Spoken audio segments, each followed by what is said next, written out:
અંકલેશ્વરમાં રવિવારના રોજ Reva social and sports charitable trust તેમજ અંકલેશ્વર બાઇસિકલ ક્લબ દ્વારા સવારના સમયે 8માં રેવા સાયકલો કાર્નિવલનું આયોજન કરવામાં આવ્યું હતું, જેમાં 600થી વધુ સાયકલિસ્ટોએ ભાગ લીધો હતો. સ્વાસ્થ્ય, પર્યાવરણ, ટ્રાફિક અને પાર્કિંગ સમસ્યામાં વ્યક્તિગત ભાગીદારીની થીમ પર આ કાર્યક્રમ યોજાયો હતો.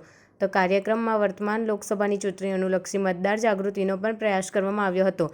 જિલ્લા કલેક્ટર કચેરી અને જિલ્લા શિક્ષણાધિકારી કચેરીના સહયોગથી સ્વીપ ગ્રુપ દ્વારા મતદાન જાગૃતિ અંગે મતદારો શપથ લેવડાવ્યા હતા.